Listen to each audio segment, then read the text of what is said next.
Jai Hind students, welcome to my YouTube channel. Students, your goals are the roadmaps that will certainly guide you and show you what is possible for your life. Students, do remember value of time. Do remember success of perseverance. Do remember the pleasure of working. And students, do remember the virtue of patience and improvement of talent. With that positive note, students, let's begin today's session. Today, we are going to discuss Stokes' law. It's basically a law which is concerned with the topic of viscosity, the opposing viscous backward drag, right? Now, students, when a spherical body, this is a spherical body, if it moves through a fluid, in this case, I have considered the spherical body to be falling through this fluid, right? Then it will experience a viscous force. It will experience an opposing drag, which will tend to act in a direction opposite to the direction in which the spherical body falls. And an expression for the viscous force experienced by the spherical object was derived by Sir George Gabriel Stokes. And accordingly, after his name, that expression is known as Stokes' law, right? That is what we are going to discuss. So students, what Stokes found was, according to Stokes, when the spherical body falls through the fluid, then the layer of the fluid which is in immediate contact with the body, it tends to move with the same velocity as that of the moving body, right? And the layer next to it, the layer of the fluid which is next to it, it has somewhat lesser velocity. The next layer will have still lesser, and so on. While the layer at a considerable distance from this body almost practically remains at rest.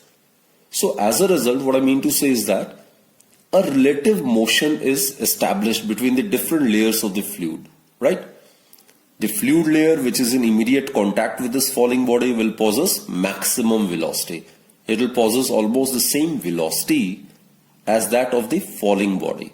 And the layer next to it will possess somewhat lesser velocity, and so on. So different layers of the fluid will possess different velocity. So that is when a relative motion gets established between the different layers of the fluid. And students, in the previous lecture, we have discussed that whenever there is a relative motion between the different layers of a fluid, then an opposing viscous force, an opposing drag, backward drag comes into existence, right? Which tends to oppose the motion of the body. So students, as a result of this relative motion, a backward dragging force is set up, which obviously opposes the motion of this body. And as we are aware, this backward dragging force is known as the viscous force, right? Now, as the body falls, its velocity goes on increasing. And likewise, the viscous force on the body, it also becomes equal to the weight of the body, right? So, at any instant, suppose the spherical body, suppose it's of radius r. And let us consider the spherical body is falling through a medium having coefficient of viscosity eta, right? And at the instant its velocity is suppose v. Suppose its velocity at the instant is v. In that case, Stokes found that the viscous force on the body is given by F is equal to 6 pi coefficient of viscosity r, which is the radius of the spherical body, and v is the velocity of the body at the instant. So basically the magnitude of the viscous force increases with the increase in the velocity of the falling body. And we'll discuss that at a certain instant the velocity becomes constant, and that is what we know, we call it as a terminal velocity. But anyway, that we'll discuss in the later section after the completion of Stokes' law, right? So as per Stokes, when a spherical body falls through a fluid, then the opposing viscous drag, that is the viscous force acting on it, is given by 6 pi eta RV. So this is where the viscous force will act. It will act in a direction opposite to which the body moves. So this is the viscous force. And it's not constant. With the increase in the velocity of the falling body, the magnitude of the viscous force will also increase. Here, eta, as I've told you, it denotes the coefficient of viscosity of the fluid. R is the radius of the spherical body and V is the velocity attained by the body at that instant. Right, students? In order to arrive at this relation, Stokes made the following assumptions. First is, the spherical body under consideration is perfectly rigid and smooth. Then the fluid through which the spherical body falls is infinite in extent and homogeneous, right? And third assumption is, there is no slip between the spherical body and the layer of the fluid coming in immediate contact with it. So these are the assumptions after which Stokes made this expression, right? F is equal to 6 pi eta RV. Now students, let us derive this particular expression using dimensional analysis. Suppose that the viscous force F depends on ith power of eta, bth power of R and sith power of V. That is, suppose the viscous force is dependent upon the coefficient of viscosity to the power A.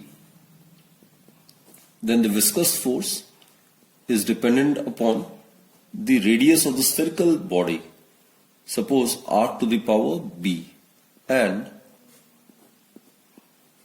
it is also dependent upon the velocity of the falling body, right? Suppose it depends with the velocity like this, V to the power C.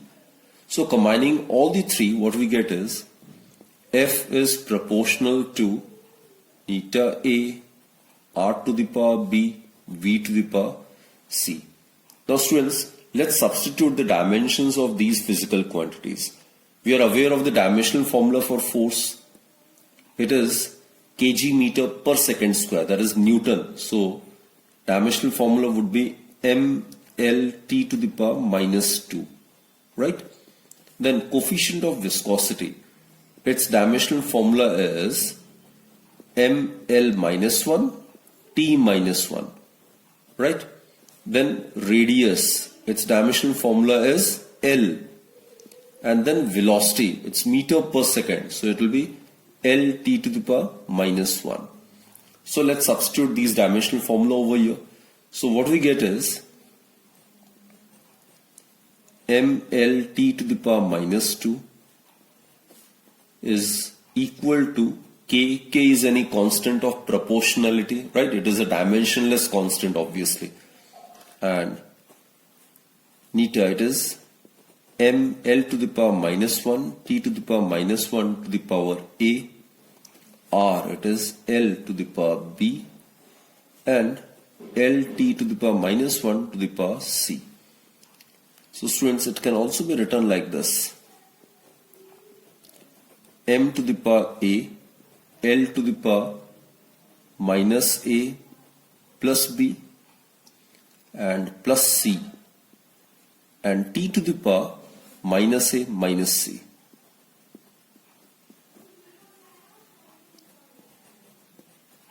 Now for the formula to be dimensionally consistent, we can equate the powers, right? So the dimensions on the two sides in MLT should be same, isn't it? Therefore students, equating, what we get is, here in the left hand side, the power of M is 1. Over here, the power of M is A. Therefore, A is equal to 1, right? Second is minus A plus B plus C. It should be equal to again 1. And minus A minus C, it should be equal to minus 2. Now students, let's substitute the value of a equals to 1 over here. So what we get is minus 1 minus c is equal to minus 2, or c is equal to minus 1 plus 2, that is c is equal to 1. So we have obtained the value of a as 1, c as 1. Now we can substitute the value of a and c over here and we can easily get the value of b. So minus 1 plus b plus 1 is equal to 1. Right? 1 get cancelled, so b would be equal to 1. B is equal to 1. So students, the value of a is 1, b is 1, and also the value of c is found to be 1. Therefore, substituting the values of a, b and c over here in equation 1, what we get is, from equation 1, we get f is proportional to neta, a is 1, r to the power b, b is 1, and c is also 1, right? Now, as I've told you, in order to eliminate this proportionality sign, we need to introduce some constant, k, right? K is the dimensionless constant. So, f is equal to k neta r v, right? And the constant of proportionality k, its value is found to be 6 pi. So therefore, the viscous force, its expression, it will become 6 pi neta rv.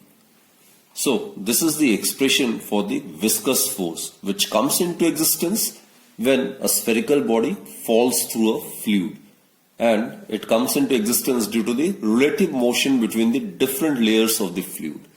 So this expression is known as Stokes' law. Thus students, according to Stokes, when a spherical body falls through a viscous fluid, then what happens is it experiences a viscous force given by F equals to 6 pi neta RV. And the magnitude of this viscous force increases with the increase in the velocity of the body falling under the action of its weight. Now students, in order to understand this concept, let us watch this animation.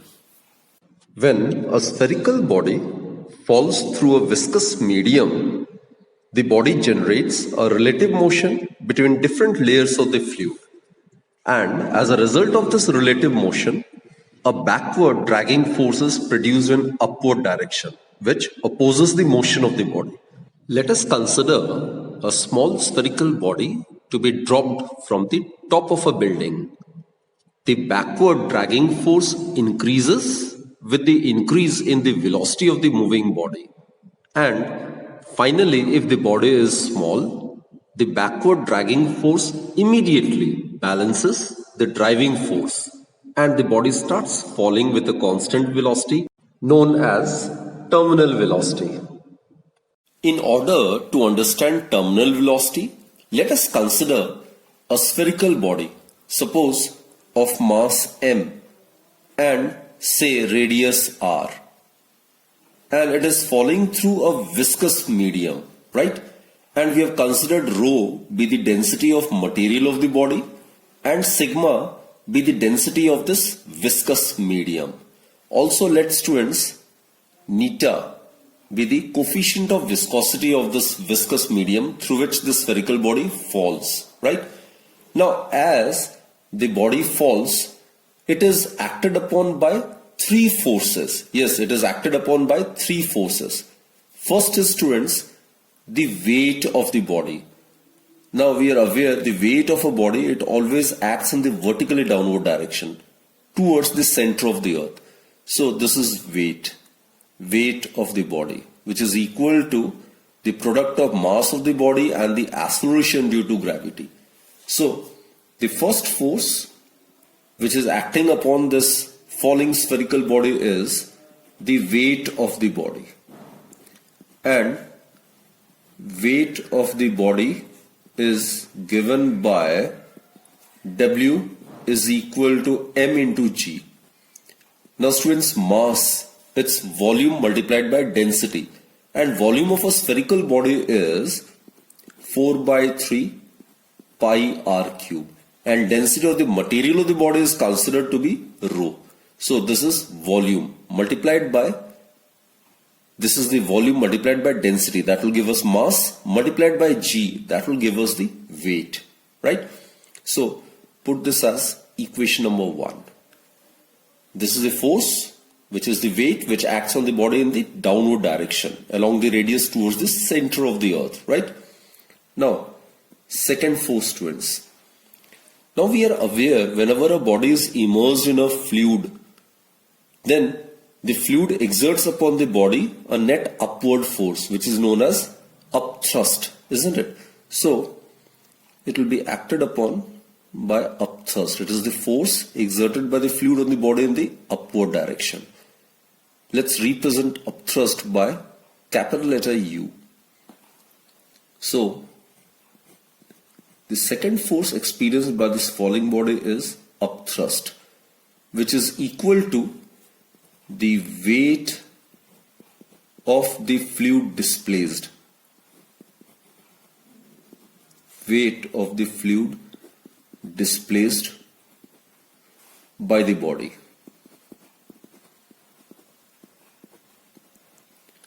Now, it is equal to the weight of the fluid displaced. Weight is mass into small g. Mass of the fluid displaced multiplied by acceleration due to gravity.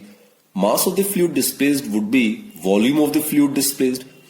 Now, volume of the fluid displaced will be exactly equal to the volume of the body itself. That is 4 by 3 pi r cube, right? So mass of the fluid displaced would be equal to the volume of the fluid displaced multiplied by the density of the fluid, which is sigma. So this becomes the mass of the fluid displaced. When it is multiplied by small g, then it becomes weight of the fluid displaced by the body, which in turn is equal to the upthrust, which acts in the upward direction. Put this as equation number 2. And third one, students. It is acted upon the viscous force, isn't it? So we are aware that when a spherical body falls through a viscous fluid, then it experiences a viscous force. And the magnitude of the viscous force increases with the increase in the velocity of the falling body under the action of its weight. Now, as a result, what happens is the viscous force soon it balances the driving force and the body starts moving with a constant velocity. And that is what we call as the terminal velocity. So viscous force is due to the relative motion between the different layers of the fluid through which this body falls. And it always opposes the motion of the body. So if the body is falling downward, the viscous force will act in the upward direction. Suppose F stands for the viscous force, right? So the third force which is acting upon this falling body is the viscous force. And the magnitude of the viscous force, as per Stokes' law, it is given by 6 pi neta rv. So with the increase in the velocity, the magnitude of the viscous force also increases. So students, in this case the point to be noted is that, as I have told you, the viscous force goes on increasing as the velocity of the falling body increases, right? Now initially the velocity of the body would be small, isn't it? So the magnitude of the viscous force is also small. So in that case, net downward force will act on the body, right? So as a result, the body will get accelerated downwards and the velocity of the body will keep on increasing. Now that has been represented by the arrows of increasing length. Now students, a stage will come with the increase in the velocity. What happens is the magnitude of the viscous force will also keep on increasing, right? W and U will practically remain constant. So with the increase in the magnitude of the viscous force along with the increase in the velocity of the falling body, a stage comes when the net upward force, that is F plus U, get balanced by the net weight of the falling body. And that velocity is what we call as the terminal velocity. Suppose this is the terminal velocity. And thereafter, students, the body starts falling with this constant velocity. It will not increase. The velocity of the body will not increase any further. It will be constant. So these are the arrows of equal length representing constant velocity. This velocity is constant. From this point to this point, the velocity is increasing. But at a certain stage, what happens is when the body attains constant velocity, in that case, what happens is F plus U. It is exactly balanced by W. That is, net upward force is exactly equal to the net downward force. So in that case, the net force acting on the body is zero. So the body starts falling with a constant velocity. That is, with zero acceleration. That constant final velocity with which the spherical body falls is known as terminal velocity. And this is the velocity acquired by the body above reaching the Earth's surface, right? Now let us find out an expression for the terminal velocity. Now students, as I've told you earlier, again let me convince this particular topic. Initially, F is very small, right? So, initially, the magnitude of the viscous force is very small due to small value of velocity of the falling body. So in that case, what happens is W is greater than F plus U. So the body experiences a net downward force.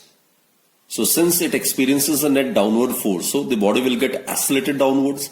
So accordingly, its velocity will keep on increasing, right? Now with the increase in the velocity, with the increase in the velocity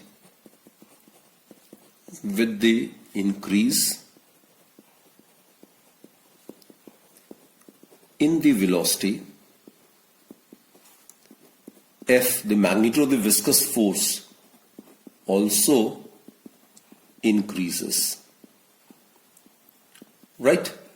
And a stage will come when the body will start falling with constant maximum velocity known as its terminal velocity.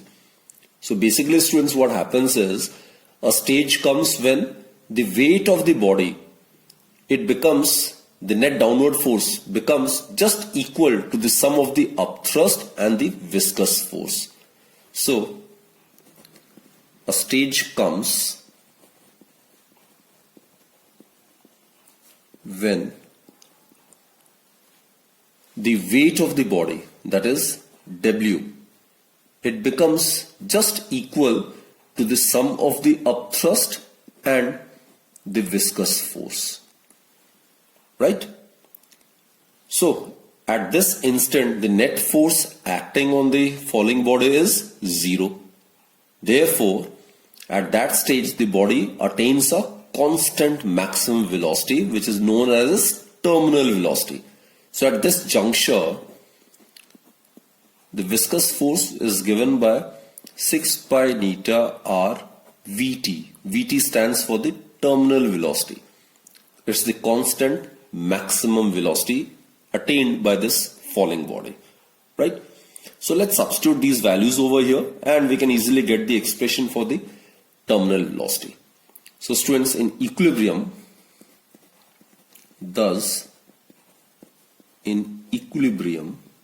equilibrium means when no net force is acting on this body. It is under the influence of balanced forces. So acceleration is zero, so velocity is constant. And that constant velocity is what we call as terminal velocity. So in equilibrium, let's substitute this value over here. W, it is 4 by 3 pi r cube rho g. It is equal to upthrust, which is 4 by 3 pi r cube sigma g, plus viscous force, which is 6 pi eta r vt. Vt is the terminal velocity. Therefore, students, 4 by 3 pi r cube, it can be taken as common, rho minus sigma into g, it is equal to 6 pi eta r vt. Or if you rearrange the terms, pi get cancelled, here we'll be left with r square, isn't it? And over here we get 2 by 9, isn't it? So terminal velocity, it will be equal to 2 by 9 r square rho minus sigma into small g divided by coefficient of viscosity. So this is the expression for the terminal velocity. Let us plot a graph showing the velocity of a falling spherical body through a fluid with time. Now students, we are aware initially the velocity of the body is very small, and accordingly the magnitude of the viscous force is also very small. So W is greater than F plus U. So the body will get accelerated downwards, isn't it? So it will be like this. Its velocity will keep on increasing with the passage of time initially. And thereafter, students, at this juncture, when the net upward force F plus U is balanced by the weight, that is when the body is at equilibrium, that is when W is equal to F plus U. At that stage, the body attains a constant maximum velocity, which is known as its terminal velocity. After that, the body starts falling with the same velocity, right? So this is the graph showing the variation of velocity of this falling body with time, and Vt, this indicates the terminal velocity. Now students, it is due to the concept of this terminal velocity that raindrops falling under gravity do not acquire very high velocity. Now look, after falling through certain distance in air, the raindrops acquire terminal velocity. So after that, what happens is they fall with this constant velocity. And the terminal velocity is attained when the viscous force due to the air becomes equal to the apparent weight of the raindrop. Apparent weight is W minus U, right? Now, for the same reason, students, a parachute is invariably used while jumping from an aeroplane. Now look, we are aware viscous force is 6 pi eta R, isn't it? So due to the large structure of a parachute, R would be large. So a parachute will experience a large viscous force. And hence, while descending through air, what happens is the parachute acquires a very small terminal velocity. And due to this low velocity of descent, the person using the parachute will not get hurt. Now students, in order to understand this concept in a much better way, let's again watch this very interesting animation.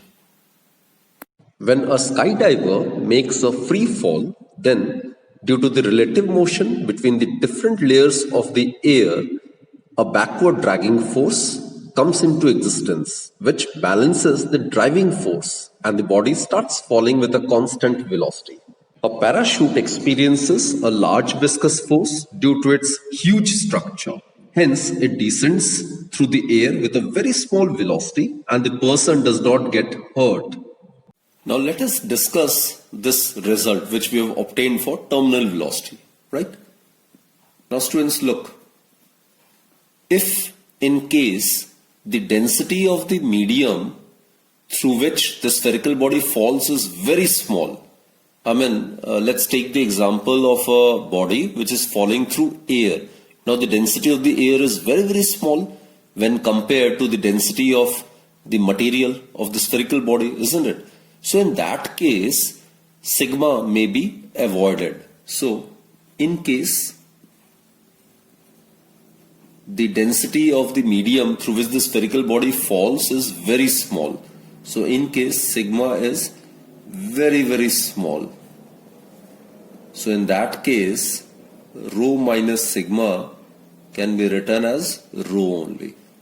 In such a case, students, this equation, it will reduce to terminal velocity, it's equal to 2 by 9 r square rho g divided by neta. Rho is the density of the material of the spherical body, right? So here we have neglected the density of the medium through which the spherical body falls. Now let's consider the second case, students. Now look, the terminal velocity is directly proportional to the square of the radius of the falling spherical body. That is, the bigger bodies attain larger terminal velocities. And for this reason, students, the raindrops do not fall with same velocity. Actually, the bigger drops come down with greater velocity in comparison to the smaller drops. Clear? So basically, terminal velocity is directly proportional to the square of the radius of the falling spherical body. Third is, terminal velocity, it is directly proportional to the difference between the densities of the body and that of the fluid. That is, Vt is directly proportional to rho minus sigma. And students, there are two subcases. Actually, let's consider the first subcase. In case the density of the material of the body is greater than the density of the fluid through which it is falling, then what happens is this term will be positive. This term will be positive. Rho is greater than sigma, so rho minus sigma would be greater than 0, or it would be positive, which implies that rho minus sigma is a positive term, right? And hence, in this case, the spherical body will attain a terminal velocity in the downward direction. And hence, Vt is positive, which means that the spherical body will attain terminal velocity in the downward direction.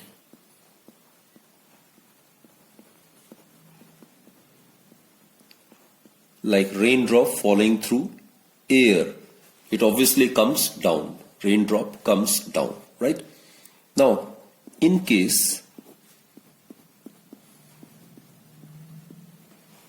the density of the material of the body is less than the density of the fluid, then what happens is rho minus sigma, it would be negative, and accordingly the terminal velocity attained by the body would be also negative. So it means that in this case, instead of coming down, the spherical body will start rising up. So in this case, the spherical body will start rising up.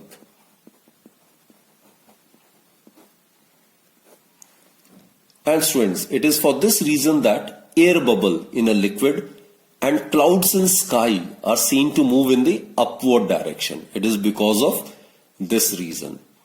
Air bubble. Now look, air bubble in a liquid. Now air, it will have less density, right?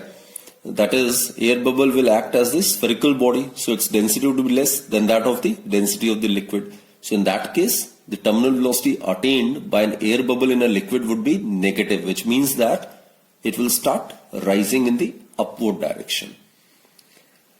And students, fourth point on which the terminal velocity depends is, it is inversely proportional to the coefficient of viscosity of the fluid through which it falls. It means that more viscous the fluid, smaller will be the terminal velocity, and vice versa. Clear?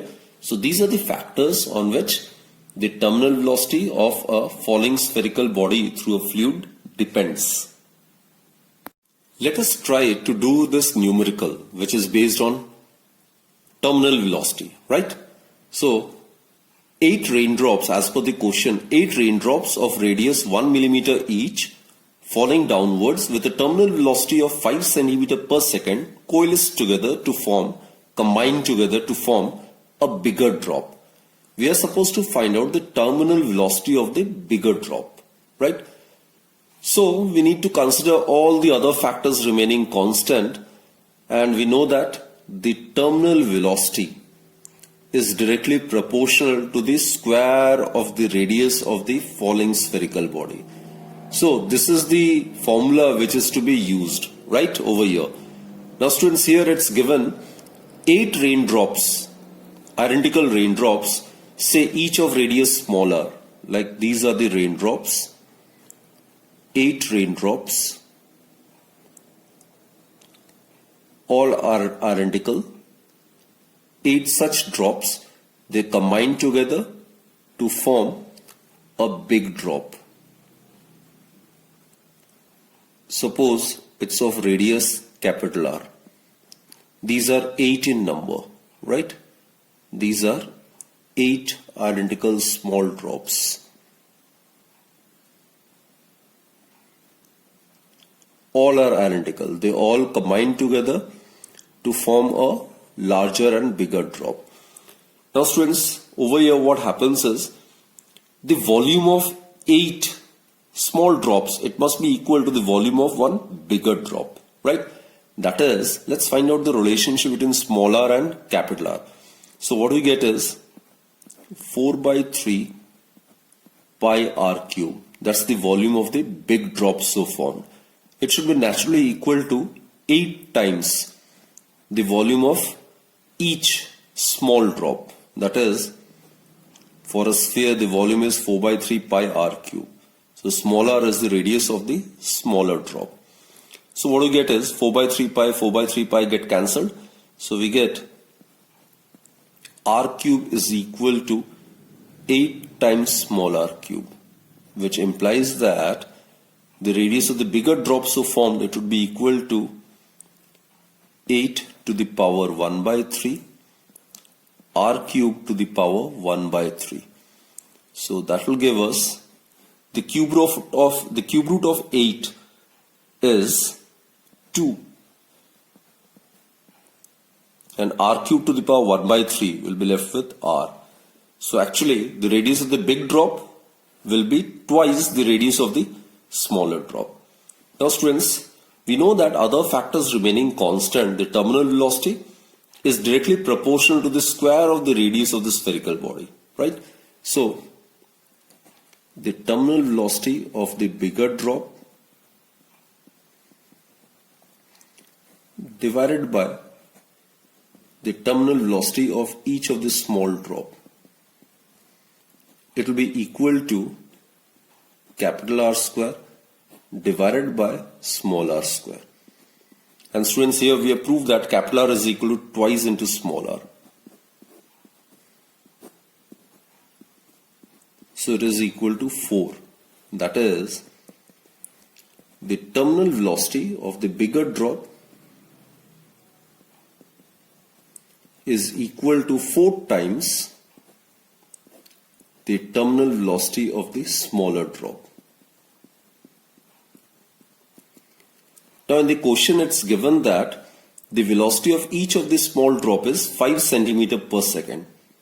So what we get is 4 into 5. It will be in centimeter per second. Therefore, the terminal velocity of the bigger drop so obtained is 20 centimeter per second. So this is the answer, right? So students, I sincerely hope that whatever we have discussed in this particular session related to Stokes' law, terminal velocity, then we have discussed each and every result of the expression for the terminal velocity, right? It's absolutely clear. It should be crystal clear to you. So that's it for this particular session. And keep watching my videos, students, and I'll come up with some new topic in the next lecture. Thank you for watching.